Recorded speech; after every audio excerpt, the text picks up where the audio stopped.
The first game of the 2012 NFL season is now in the books, with the Dallas Cowboys defeating the New York Giants on Wednesday night 24-17, and I wanted to take some time today to make a little review video, a little recap of the game, and just my thoughts on it, and to recap basically my predictions I had made on the same day. I made a video, the first one of its kind, for me anyway. I wanted to make some videos this year talking about my predictions of games, and what I'm looking for in different games, just because I love talking about football, and I like giving my thoughts on different games, and I made predictions in that video, and most of those predictions proved to be false, including my final result. I predicted the Giants would win the game 34-31, whereas the Cowboys won 24-17. I expected a way different game than we ended up getting on Wednesday night. I thought it would be a competitive game the whole way through, but I expected more from the Giants early. The game overall started off very slow. There were some punts, and there wasn't any points scored until the second quarter, and part of why I expected so many points in this game was because the Giants, I know they have a decent secondary,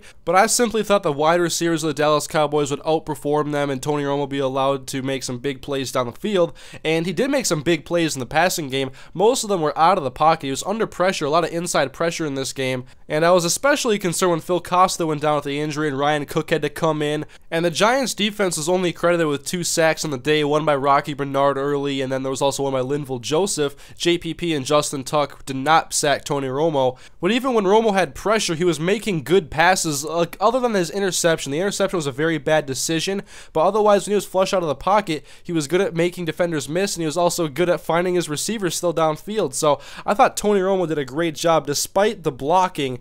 And also in this game, the Giants were playing without second-year cornerback Prince Amukamara, so they were minus him, and they had to cover Dez Bryant and Miles Austin, but it was a third receiver that broke out in this game.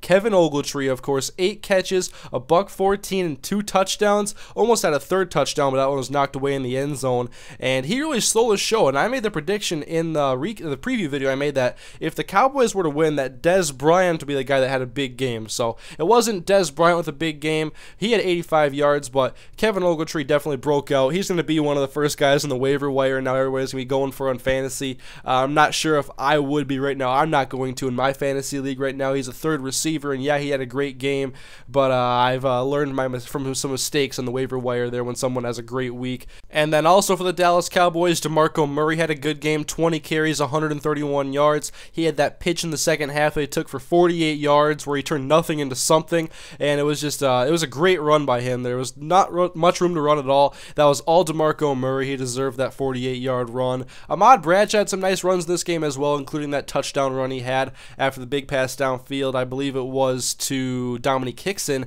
but otherwise the running game didn't do a whole lot. Murray had some nice runs, but definitely Romo shined in this game with some great throws out of the pocket. He was 22 of 29 while being pressured for most of the night. There was a lot of inside pressure as well, but 3 touchdowns, 1 interception.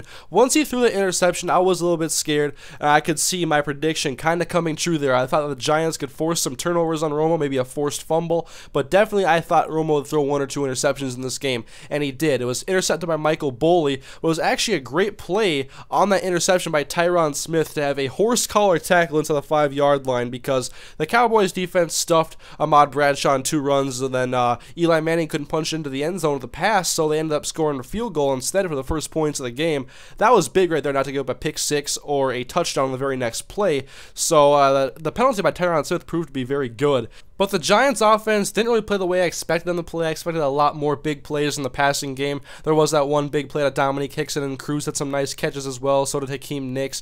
But I don't know how much Hakeem Nicks was affected by his injury. But part of this also, I did not expect Brandon Carr and Morris Claiborne to play as well as they did in their very first game together. That was a very good display of coverage, which the Cowboys haven't had very many good cover corners in the past few years. They've been using Terrence Newman, who I thought was a very overrated player, and now they have Brandon Carr and Morris Claiborne. Both played well in this game. Carr was on coverage, though, that deep pass to Dominique Hickson. But they played very well, and this Cowboys defense could be a lot more balanced like I thought they could be this year. And that's part of why I have them as one of my sleepers, but my main concern is that offensive line, because you're going to see Tony Romo probably being pressured a lot this year, and he has been known to be an inconsistent quarterback, although he played very good on Wednesday night. Everyone's going to want to see if Tony Romo can do it again and not give up any big leads in the fourth quarter like almost happened on Wednesday night, but Kevin Ogletree made a very clutch catch on 3rd and 10 after a holding penalty on on Jason Witten that clinched the game for the Cowboys and got them the victory. But I thought this was a great game for the Cowboys overall. Romo only got sacked 2 times in this game. He was under pressure a lot, but this is also against one of the best front fours in football.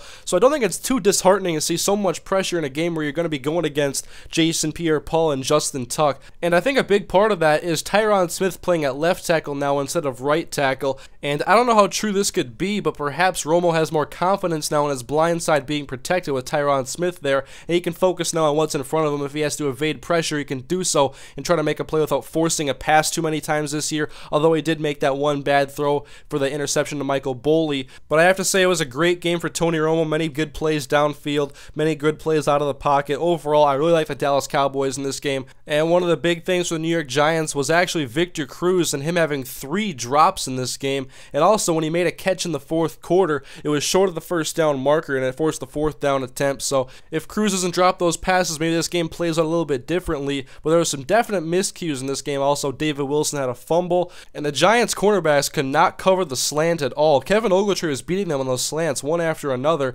and then Dez Bryant was working his way down the sideline, and it was just a really good passing attack from the Cowboys, I thought, in this game. And so I don't know how much that was impacted by Prince Amukamara not playing, but the Giants, I thought they had a good secondary, but I didn't expect them to get beat like this. I thought if they were going to get beat, they'd be beaten deep downfield, but there was a lot of intermediate passing plays that were successful for the Cowboys, and at the end of the day, it was a 3rd and 10 catch by Kevin Ogletree that sealed the game for the Dallas Cowboys. Now they are 1-0. They have the first victory in the first game of the NFL season this year, and so that's basically my recap of the game there, guys, my thoughts on it. I'm just happy to have football back again, and now on Sunday we have a lot more games to watch. I'll be watching the Minnesota Vikings and the Jacksonville Jaguars at 12 o'clock Central Time, and I'm looking forward to the slate of games we have scheduled. And I think tomorrow I'm going to post a video where I predict the rest of the games for the week. I've already predicted this game here, the Giants and Cowboys. I, of course, was wrong, so I'm already 0-1 on the season. And then I'll give you guys a little fantasy football update here because I play, and I had one player playing in this game. I actually almost debated putting in David Wilson because I'm like, what if he can get a touchdown against this Cowboys team? But I held off, and it was good because he only had 4 yards on 2 runs and a fumble. And so I ended up getting, I think, 5.8 points because we have a different scoring system in my league. I got 5.8 points from Victor Cruz for his 58 yards. And next week I'll give you guys a fantasy football update of how my first week went, and I'll also have my picks video out tomorrow, probably a Vikings versus Jaguars preview video. And if you guys enjoy these preview videos and this recap video, I can bring a lot more of them. So once again, leave a lot of feedback, likes, comments, favorites. That's what I'm looking for in these videos. Hopefully you guys enjoy them. I have a lot of really good feedback on that first video, although a lot of my predictions were wrong, and guys seem to really enjoy these so far. So thank you guys for watching. Hope you guys enjoyed the video. I'll see you guys next time. Have a great day.